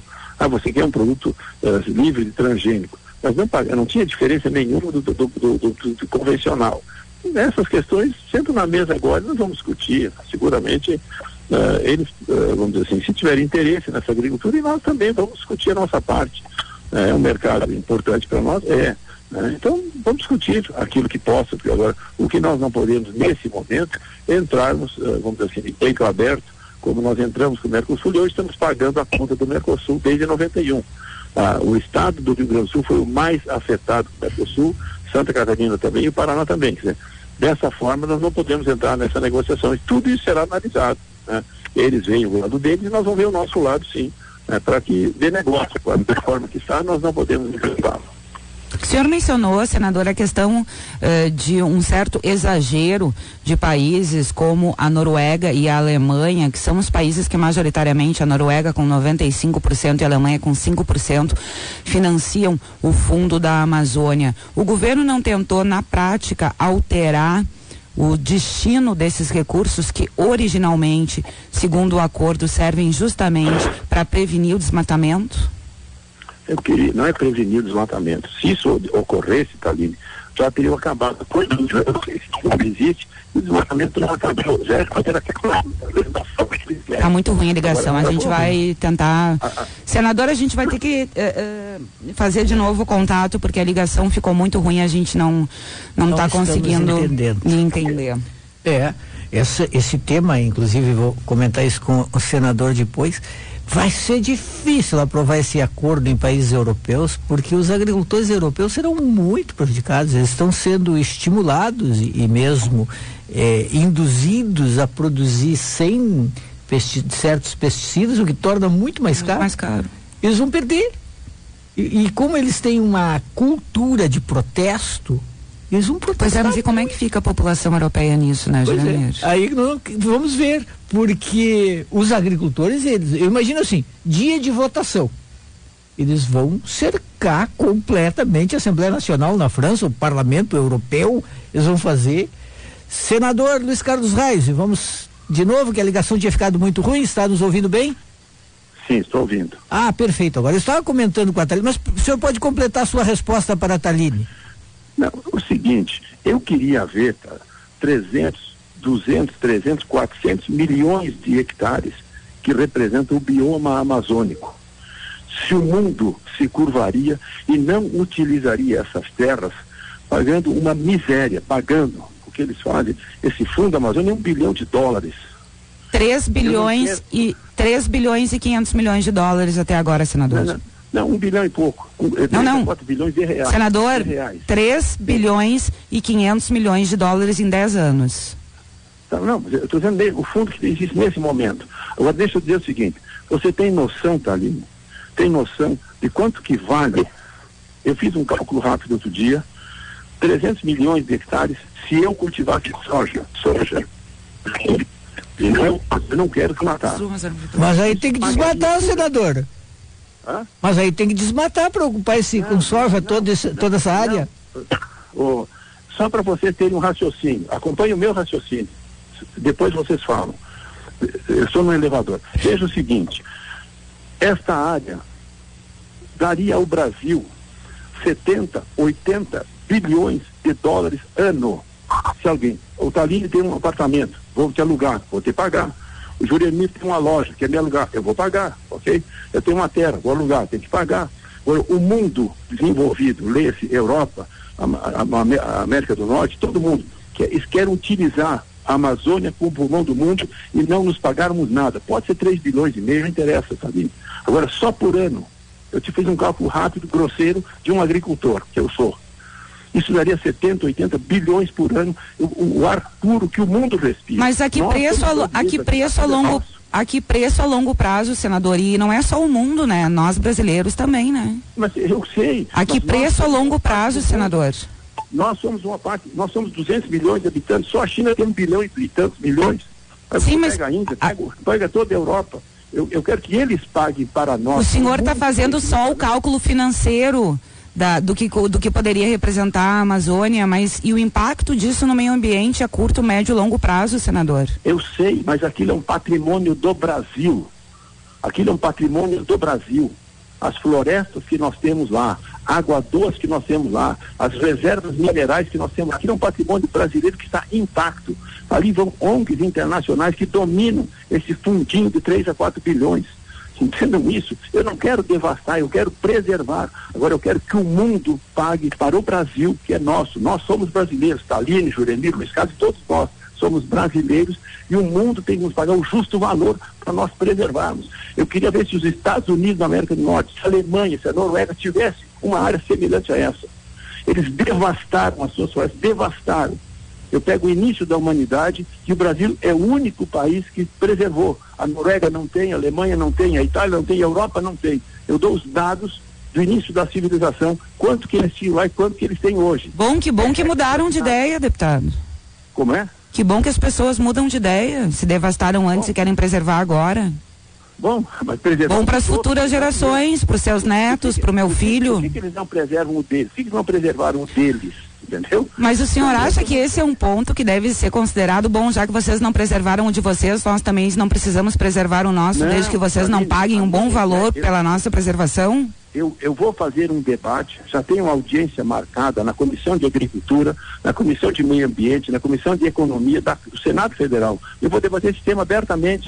Por favor, nos avise que nós queremos acompanhar esse debate, senador. Eu vou trazer especialistas para mostrar o que eles não preservaram e nós preservamos. Agora, se nós preservamos, o mundo precisa de nós, o mundo nos pague. Qualquer coisa que eu quero, eu sou explorado pelos europeus, pelos americanos, pelos asiáticos, explorado. Agora, não, nós temos que fazer de tudo, porque nós somos o pulmão do mundo. O mundo desenvolvido que nos pague o que eles não fizeram. Agora, Eles mataram todos os índios dele. Agora, nós temos que preservar quatro estados do Rio Grande do Sul com reservas de 4 vezes o estado do Rio Grande do Sul. 114 milhões de hectares só com reservas indígenas no Brasil. O que é isso? Nós temos que preservar. Eles mataram todos. Na Europa não existe mais, nos Estados Unidos não existe mais. Agora os trouxas aqui tem que preservar. São essas questões que eu vou trazer na mesa, sim. Eu quero preservar, mas eu não quero receber troco, esmola, migalha. Eu quero receber o justo valor que o mundo pague, o mundo desenvolvido, que nos exploraram e nos exploram sempre. Nessa questão agora vamos ver. Vão citar, não quero isso, não quero aquilo. Sim. Agora nós temos que preservar toda a Amazônia, que tem cerrado, que tem floresta amazônica, que tem vários biomas dentro da Amazônia, né? Os estados que tem lá. Então, eu quero que eles nos paguem o justo valor, e fiz apenas um exercício grosseiro para a população entender o que eu estou falando. Agora eu vou dar de graça para os noruegueses que desmancharam essas florestas, os vikings, dentro dos vikings, fazendo seus barcos para visitar o mundo inteiro, devastaram tudo. Agora nós temos que preservar. Senador, vende petróleo para o mundo inteiro. Eles vendem petróleo para o mundo inteiro. A preservação não é um benefício em causa própria, senador? Não, eu quero preservar agora. Nós somos brasileiros. A nossa parte não tem problema, nós vamos pagar e nós vamos preservar. E vamos preservar tudo. Agora, eles que nos paguem. A minha palavra é essa. O mundo desenvolvido que pague ao Brasil o que o Brasil tem a receber, porque aquilo é um patrimônio nosso. Agora, o mundo quer usar aquilo por quê? Sem pagar nada, absolutamente não. É um negócio, se fosse deles, nós temos que pagar. É muito provável que eles paguem bastante no futuro, porque é algo valioso, mas enquanto isso, para poder negociar, precisa preservar. O presidente Bolsonaro nem sempre sinaliza que está disposto a preservar. Por exemplo, nesta polêmica agora, senador Reis, envolvendo Fernando de Noronha, ele acha que aquela taxa que se paga de R$100 é muito cara, mas ir a Fernando de Noronha é normalmente algo que envolve um bom orçamento. Ninguém vai passar 4 dias em Fernando de Noronha por R$500. Então R$100 para preservação é nada. mas ele acha que é um roubo. Essa é uma sinalização de que ele não quer preservar. Não, queremos preservar, todos nós, inclusive o Bolsonaro. Agora, o discurso dele com a Angela Merkel, o que eles veem? Não preservaram o deles, agora querem botar o dedo na nossa cara. Aí não, também não. Vamos nos respeitar. Eles façam o deles, nós vamos fazer a nossa parte. Eu vou chegar e mandar no Brasil, eu não aceito. O pessoal da Inglaterra, do WWF, do Greenpeace, todo mundo vem aqui dizer o que nós temos que fazer. Cuida do país deles. Eles não cuidaram. Agora querem obrigar que nós façamos. É diferente. Tem que ter soberania. Eu não aceito. Sou brasileiro. Meu trisavô veio da Alemanha em 1856, mas hoje eu sou brasileiro. Pronto. Não quero saber se a minha origem lá nos antepassados vieram de lá. Respeito a eles, mas eles têm que nos respeitar. E não aceitamos que a Noruega, que a Inglaterra, que a Alemanha, que a própria Holanda invadiram os mares para poder fazer terra, agora vem aqui dizer como é que tem que fazer lei ambiental, o Greenpeace, o WWF, enfim. Então, essas questões eu tenho as minhas reservas com ele e vou manter essas reservas. Esse debate, senador, o senhor mencionou que o senhor pretende fazer uma audiência, quando é que vai ser? Como é? O senhor mencionou que pretende fazer um debate amplo no Senado sobre essa questão. Já tem uma previsão de data? Vai ser no mês de agosto. Nós estamos acertando, ainda não acertei porque eu tenho que unir, são 3 comissões, né? Se fosse apenas na agricultura, eu já tinha decidido. Mas eu tenho que conciliar uma data com o meio ambiente e uma data também com a Comissão de Assuntos Econômicos. Então, é uma questão que envolve o Brasil, né? Inclusive, o presidente da Comissão de Assuntos Econômicos é amazonense, né? Tenta uma posição diferente um pouco da minha, mas ele vai entender. Eu já comecei a conversar com ele, ele entende o que eu falo. Não é contra a Amazônia, não, é para preservar a Amazônia e que o mundo desenvolvido... Sim, o senhor critica a interferência internacional nesse episódio da Amazônia. Como é? Sim. Sua crítica em relação à interferência internacional. Eu estive em Rondônia, eu estive em Roraima, na questão indígena, era tudo que era padre, tudo que era nacionalidade, era ONG, tudo que era nacionalidade. Quem mora lá nesses estados sabe disso. As próprias reservas minerais que nós temos, é um absurdo. Estão roubando do Brasil. Pega em Rondônia, onde eu estive lá, as maiores reservas de diamante do mundo. Os próprios índios que ontem eram contra mim, hoje estão pedindo para mim ajudá-los no projeto deles, para que eles possam explorar aquilo do Brasil. Os índios são brasileiros como nós somos brasileiros. Eles estão nos pedindo, índios Cinta Larga, né, que eu tive lá um tempo atrás, tínhamos divergência, hoje eles estão pedindo para mim ajudá-los em projetos de interesse deles, índios Cinta Largas lá do estado de Rondônia, e assim outras etnias dos índios. Então essas questões todas, vamos botar na mesa e vamos debater sem problema nenhum. Senadora Luiz Carlos Reis, eu estou aqui olhando no computador o boletim do desmatamento da Amazônia Legal. Em janeiro de 2019, o SAD detectou 108 quilômetros quadrados de desmatamento na Amazônia Legal, um aumento de 54% em relação a janeiro de 2018. 54% de aumento do desmatamento em um ano. Estamos preservando? Mas eu quero dizer o seguinte, o que estão fazendo essas ONGs que estão recebendo? Sabe quem é os donos de ONG, presidente de ONG? O cara ganha 40, 50, 60 mil, eu para ser presidente de uma ONG. Para com isso, Juremir. Eu vi, essa gente ganha isso para fazer o quê? Eles estão trabalhando em cima do seu próprio bolso. Ali é para sustentar uma camarilha de ONGs que hoje se dizem preservacionistas, mas estão vendo o bolso deles em cima disso. Essa questão aí, por que já não diminuiu o desmatamento? Há muitos anos estão botando dinheiro lá e fazendo um carnaval com a grande mídia internacional, não é a mídia nacional, a grande mídia internacional, os caras estão fazendo um carnaval em cima disso. Por que já não acabaram com o desmatamento? Passou o governo Lula, passou o governo Dilma, Fernando Henrique, Lula, Dilma, por que não acabaram? Faz 6 meses que o Bolsonaro entrou e tem que resolver. Não, essas questões nós vamos discutir, estamos discutindo abertamente com todo o sentido que eu estou falando. Agora eu fiquei curioso, senador Reis, por que não acabaram com o desmatamento? Nenhum governo, nem Fernando Henrique, nem Lula, nem Dilma. Por que ninguém acaba com o desmatamento? E botando dinheiro para fazer o quê? Para controlar a floresta. Quer dizer, o dinheiro não está sendo aplicado onde deve ser aplicado. O que tem com floresta amazônica? A Bahia. Recebeu dinheiro a Bahia. E vários outros estados receberam dinheiro. E não tem nada a ver com o Fundo Amazônia. A Bahia não tem 1 hectare. E outros estados do Nordeste não tem 1 hectare de floresta amazônica. E receberam dinheiro de ONGs de lá, do Fundo Amazônia. Veja como a coisa não estava bem equilibrada, né? E o ministro Ricardo sabe o que ele quer? É que o dinheiro seja aproveitado e que seja bem gerido, né? Da forma que precisa ser feito, mas não chegar o rei da Noruega, a chanceler da Alemanha, alguém, e dizer como é que tem que fazer. Não. Aqui a Tereza Cristina foi querer receber uma chamada de atenção do embaixador da Alemanha. Mas quem são eles? O que nós temos aqui dentro do Brasil? Eles têm que nos respeitar. Pronto. Nós somos brasileiros, aquilo é do Brasil. Pronto. O ponto de vista é esse aí. Mas o presidente Jair Bolsonaro queria usar o dinheiro do fundo da Amazônia, o fundo de preservação. Ele queria repassar para os desmatadores. Como é? O presidente Bolsonaro queria repassar o dinheiro do Fundo Amazônia, que é um fundo de preservação. Ele queria repassar para aqueles que desmatam. Existem grandes empresas fazendo desmatamento, grandes empresas nacionais e internacionais explorando as reservas minerais. Existem pequenos agricultores que foram expulsos das suas terras, pequenos agricultores. Eu estive em Roraima, vi gente que nos anos 50 estava lá e foi expulso das terras nos anos 50, anos 60. E ninguém nunca pagou a eles. Foram lá colonizar e segurar. Aquilo não era mais Brasil. Se esta gente não estivesse ido para lá naquele instante. Eu conversei com essas pessoas. Tem associações inteiras em Roraima, em Rondônia, no Amapá, enfim, que foram expulsos das suas terras. São pequenos agricultores. Com 20 hectares, 50 hectares, 60 hectares. Não são mega desmatadores. Ela tem 50 mil hectares, 20. Não é isso. Estou falando de pequenos agricultores e o Estado brasileiro nunca indenizou essa gente. O que eu sei, que conheço, é nesse sentido. Assim, agora vão premiar os desmatadores. Não é isso aqui. Então, tá bem. Se o Brasil não teve condições, tá, o assunto, essa foi uma possibilidade que eu vi, a conversa do ministro Ricardo Salles, de aproveitar parte desse recurso para poder fazer isso aí. Senador Luiz Carlos Reis, muito obrigado por esta entrevista, um abraço. Um abraço a você, Juremir Talino, um abraço a você. Obrigada, senador, um bom trabalho.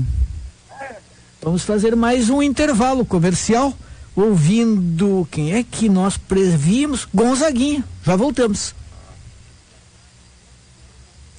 Espere por mim, morena, espere que eu chego já. O amor por você, morena, faz a saudade me apressar. A máscara do governador Eduardo Leite caiu. Prometeu manter o Banrisul público, mas pendura o banco em uma ação ordinária. Chegou a dizer que era crime pagar dívida com privatizações. Vai fazer o mesmo porque não tem projeto de investimento. Governador Leite, o senhor não nos engana. Vai vender tudo sem ouvir o povo no plebiscito. Vai aumentar a dívida pública e empobrecer o Rio Grande. As privatizações são um péssimo negócio para todos nós. Sindibancários, diga não às privatizações. Este áudio terá 30 segundos. Dentro dele, pelo menos 4 pessoas sofrerão algum tipo de violência no país. Em poucos minutos, a violência terá causado uma morte por arma de fogo. Durante cada segundo, a criminalidade avança e a omissão só encoraja o crime. Mas é também a cada segundo que temos uma nova oportunidade de quebrar este ciclo. Um segundo contra a violência. Você decide se ela avança. Iniciativa dos veículos de comunicação do Rio Grande do Sul.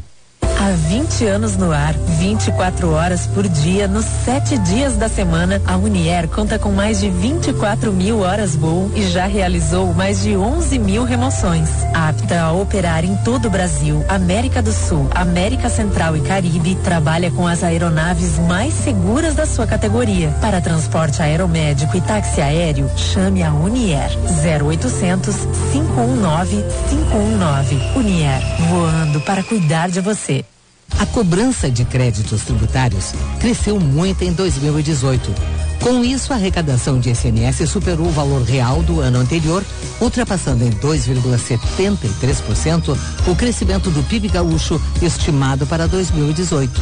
Esses resultados fiscais positivos decorrem dos investimentos e do esforço da Receita Estadual. É o Rio Grande com mais dinheiro para enfrentar a crise por meio do trabalho dos auditores fiscais. Sindifisco RS, auditores fiscais, Receita para crescer. Seu happy hour é no Chalé da Praça 15. Com mais de 130 anos de história, é o lugar ideal para tomar o chopp mais tradicional da cidade e saborear os melhores petiscos. Não é num piscar de olhos que você se torna um jornal referência em credibilidade para os leitores mais exigentes. Correio do Povo, o jornal que vai direto ao ponto. Ligue 3216-1606 e assine. Em meio ao verde da Zona Sul, Residencial Geriátrico Pedra Redonda, 22 anos de tradição e qualidade. Todos apartamentos com banheiro, telefone, TV a cabo e ar-condicionado. Prédio próprio com elevador e gerador de energia. Enfermagem 24 horas, terapia ocupacional, nutricionista e muito mais. Hospedagem diária ou mensal, privativo e semi-privativo. Residencial Geriátrico Pedra Redonda, Avenida Coronel Marcos, 1322. Telefone 3241-1322 ou 99122-2800. Residencial Geriátrico Pedra Redonda, 22 anos de tradição e qualidade. A CMPC sabe que todo mundo tem uma natureza. A nossa é ser renovável.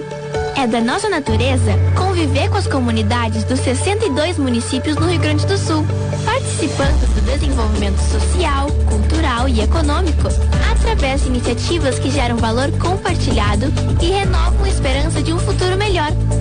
CMPC, renovável por natureza.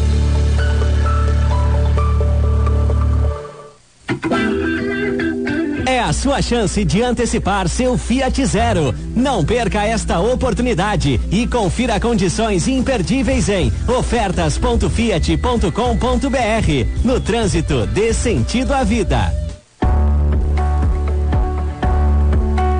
Ajude a limpar a sua cidade. Muitas pessoas já se feriram com os estilhaços das garrafas que são arremessadas nas vias e logradouros públicos. Além disso, a poluição visual interfere na autoestima das pessoas. Quem quer morar numa cidade suja? Você pode fazer a diferença. Você é a sua cidade. Assuma a sua cidade. Você é o verdadeiro responsável por ela. Uma campanha da Rádio Guaíba.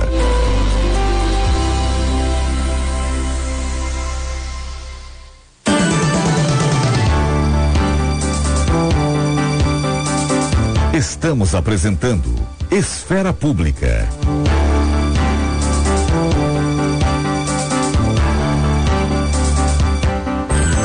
Estamos de volta para o último bloco do Esfera Pública de hoje. A grande notícia do dia é essa, né, Daline? Toffoli suspende investigações sobre Flávio Bolsonaro com dados de COAF e Receita. Uma decisão em plantão, né? Numa canetaço. Imagina se o Toffoli suspendesse investigações sobre um filho do Lula.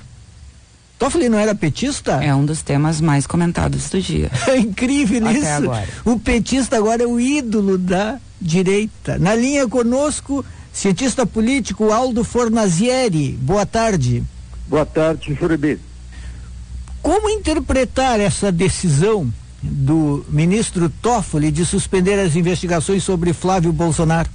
Bom, é uma decisão vergonhosa, né? Absurda. Provavelmente ela faz parte daquele pacto secreto que o Bolsonaro fez com o Supremo Tribunal Federal. Quer dizer, os donos do poder, eles se locupletam nas canalices, digamos assim. Porque, quer dizer, é um grande escândalo que ficou parado, não teve andamento, não teve investigação.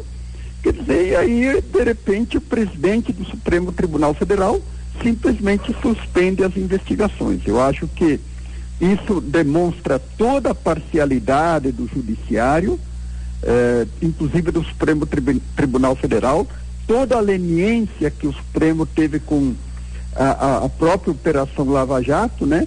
E mostra que o Supremo, ele se alinhou àquilo que há de mais autoritário no país. Quer dizer, se suspeitava já há bastante tempo, mesmo antes das eleições, que a maioria do judiciário pendia para uma inclinação autoritária.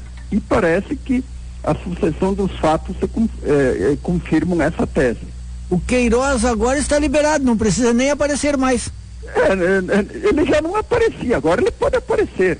É o contrário, agora ele pode dar as caras. Agora ele pode dar as caras. Então ele está liberado. Eu acho que ele pode sair lá das tocas, das milícias onde ele está escondido e se apresentar publicamente. Boa tarde, é a Thaline que fala com o senhor. Boa tarde, Thaline. O senhor mencionou a questão, né, do peso que vem desempenhando o judiciário para desgastar a própria imagem, né, a imagem institucional do judiciário. Agora o Supremo Tribunal Federal não é de hoje, pelo menos no período, na história recente, no período recente, são muitos episódios polêmicos. E esses episódios são divididos em pelo menos duas partes. As decisões colegiadas, que tem dividido o Supremo Tribunal Federal e exposto a instituição, e as decisões individuais de ministros. Como é que fica o judiciário, que tem que se colocado sucessivamente como protagonista da crise enfrentada pelo país? Bom, o judiciário, ele mostra, o Supremo, né, no caso o Supremo Tribunal Federal, mostra que não é um verdadeiro Supremo, quer dizer, é a casa da mãe Joana. Até porque não tem regras internas claramente definidas. Por exemplo, quando o ministro pede vistas a um processo, essa vista pode ser a indefinitum. Ela não tem um prazo para ele devolver o processo e simplesmente ele pode manobrar de um ponto de vista político, ideológico, dos seus interesses, para que uma determinada decisão não seja tomada. Há uma enorme confusão acerca do que pode ser decidido monocraticamente por um juiz, aquilo que pode ser decidido por uma turma, já que tem duas turmas dentro do Supremo, e aquilo que pode ser decidido pelo colegiado inteiro. Quer dizer, é uma verdadeira esculhambação como a falta de procedimentos com que o Supremo decide, né? Então, evidentemente que o Supremo, ele se meteu numa empreitada política que vai desmoralizando, seja por um lado, seja por outro, toda a instituição e todas as suas decisões. Ora o Supremo é criticado pela extrema-direita, ora ele é criticado pelo centro político, ora ele é criticado pela esquerda. Então, ele descontenta todo mundo, e não descontenta todo mundo por bons motivos, mas descontenta todo mundo porque ele é extremamente parcial e extremamente politizado. Outro tema importante dos últimos dias, Aldo Fornazieri, é a determinação do presidente Jair Bolsonaro de indicar o seu filho, Eduardo, para o cargo de embaixador do Brasil em Washington. O Bolsonaro reafirmou que da parte dele está definido. Alguns juristas, inclusive o ministro do STF, Marco Aurélio Mello, consideram que isso vai configurar nepotismo. Configurando ou não, é uma escolha, no mínimo, bizarra. Uma espécie de estreia em se tratando desse tipo de assunto. O historiador José Murilo de Carvalho disse que o familismo é típico dos regimes autoritários. Quer dizer, se você for olhar, por exemplo, ditaduras africanas, os ditadores africanos costumam nomear filhos, parentes, para cargos de embaixadores, para outros cargos públicos e assim por diante. Certamente o Zé Murilo de Carvalho tem toda a razão, né? Quer dizer, somente em regimes autoritários há esse familismo, esse familiarismo na indicação para cargos públicos. Eu acho que é um absurdo, porque não há nenhum mérito, não há nenhuma meritocracia, basta que você saiba falar inglês, espanhol e saiba fritar hambúrguer, que já te habilita para ocupar um cargo da embaixada mais importante do Brasil no exterior. Claro que, evidentemente, você tem que ser filho do presidente, né? Então, agora, nesse caso, professor, agora especificamente, apesar de todo o peso que tem essa manifestação do presidente Jair Bolsonaro, há todo um trâmite legislativo que precisa ser cumprido, né? O senhor acredita que o Senado vai avalizar uma decisão com esse peso? Bom, eu acho que essa questão, se realmente o Eduardo Bolsonaro for indicado, vai digamos assim, implicar na visualização do estatuto moral e histórico do Senado.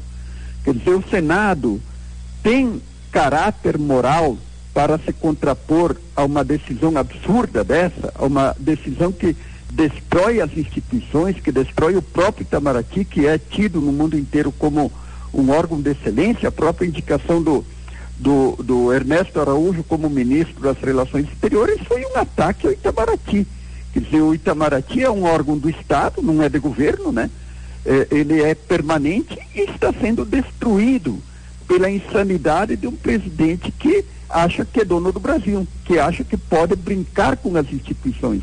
Então eu acho que estará em jogo também a estatura moral e histórica do Senado, se o Eduardo evidentemente for indicado. O que o bom senso indica é que se espera que o Senado barre essa indicação para preservar, digamos assim, o mínimo de respeito às instituições e o mínimo de respeito que o Brasil merece no exterior.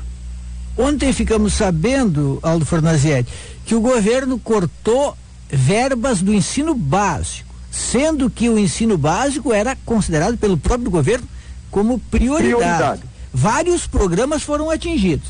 E hoje está nas manchetes, por exemplo, no jornal O Globo, a Thalina estava comentando aqui comigo, o Ministério da Saúde suspende fabricação de 19 remédios de laboratórios públicos de distribuição gratuita. Aí fica difícil de entender qual é o projeto, se projeto há. O projeto é de destruição, digamos assim, das conquistas civilizatórias do país, daquilo que se refere, digamos assim, à educação, à saúde, né? Por exemplo, a própria destruição do programa Mais Médicos está deixando milhões de pessoas não sem atendimento ao hospital, mas simplesmente sem atendimento ao médico. Então, esse é o calibre desse governo, quer dizer, essa destruição das conquistas civilizatórias, dos direitos básicos mínimos, sendo que a população brasileira já tem poucos direitos, né? E os poucos direitos que foram conquistados, principalmente a partir da Constituição de 1988, estão sendo destruídos por esse governo. O que se espera é uma reação muito forte dos setores atingidos. E o que se espera é que a oposição tenha um mínimo de dignidade de lutar com galhardia. Até ontem eu escrevi um artigo dizendo que o que nós assistimos é uma oposição completamente sonolenta.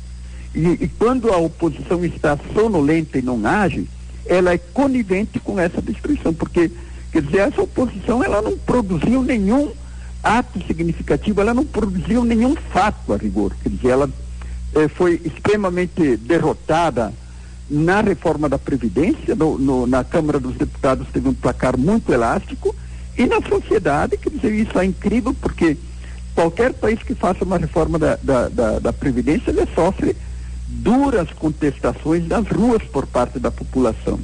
Essa reforma da Previdência, ela manteve privilégios e prejudicou os mais pobres. E não se viu um ato significativo da oposição. Os próprios sindicatos vivem um sono plácido, né? E eles não se mobilizam. Quer dizer, aquela tentativa de greve foi uma frustração, foi uma greve muito mal organizada e que não teve impacto, não teve repercussão nenhuma. Então, diante dessa destruição a que o Brasil está sendo submetido e diante da destruição e o ataque sistemático a direitos e conquistas, se espera que a oposição e os sindicatos, quer dizer, saiam do seu sono plácido. O senhor acredita que possa ter, primeiro, que as eleições municipais do ano que vem podem servir como uma espécie de termômetro de análise da popularidade, da avaliação do governo Jair Bolsonaro, e mais do que isso, o resultado das urnas, dependendo de qual for, pode ter algum impacto político que represente uma alteração no que a gente vem acompanhando acontecendo em Brasília? Bom, eu acredito que não. Eu acho que aconteça o que acontecer no país em termos políticos, a determinação destrutiva do governo, ela vai continuar. E as eleições municipais, elas têm uma relativa autonomia em relação àquilo que acontece no plano federal, até porque os alinhamentos entre partidos são diferentes, né?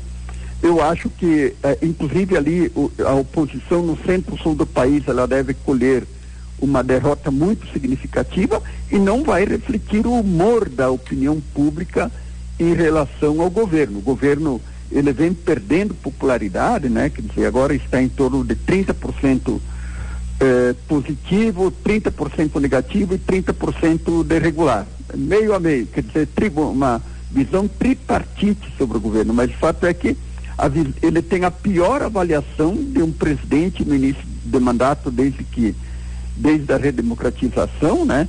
E eu acredito que essa tendência de queda do governo, ela ainda vai continuar, principalmente porque não se visualizam resultados na economia. Pelo contrário, a economia toda semana que passa, o Banco Central, ele faz uma revisão para baixo do crescimento econômico. Então, enquanto isso perdurar, eu acho que o governo vai continuar ladeira abaixo. E isso, do meu ponto de vista, não vai interferir na ação do governo, porque o Bolsonaro, ele tem uma determinação ideológica, que é, e também os seus ideólogos têm uma visão sistêmica que tem que destruir isso que foi constituído no Brasil como um sistema de direitos e como um processo civilizatório mínimo, como um mínimo de estado de bem-estar social. Agora, quando a gente faz comparações, Aldo Fornazetti, parece que se quer forçar a barra. Mas eu estou lendo aqui uma matéria que certamente vai ter muita repercussão, é do jornal O Globo. Ministro de Meio Ambiente da França pede demissão após jantares com lagosta pagos pelo Estado. O ministro foi obrigado a pedir demissão porque se descobriu que ele estava fazendo jantares para convidados oferecendo lagosta. Aqui o STF pode prever lagostas, os melhores vinhos importados, procurador do Ministério Público pode sugerir a criação de empresa com as mulheres de laranja para lucrar com a visibilidade obtida em operação como a Lava Jato. É um país diferente o nosso, aqui tudo é permitido. É um país diferente, porque lá qualquer deslize dos países mais civilizados, digamos assim, eles implicam em renúncia quase que imediata. Mesmo um deputado nos Estados Unidos, se ele é pego num escândalo, ele tem que renunciar ao mandato, não há nem processo de cassação nem nada. A pressão da opinião pública é de tamanha envergadura que ele tem que renunciar ao mandato. Agora aqui, veja o seguinte, em nome do combate à corrupção, que é o que a Lava Jato fez, ela criou um esquema corrupto. Quer dizer, aquilo que os procuradores fizeram ali era um esquema corrupto também. Quer dizer, buscavam combater a corrupção para enriquecer.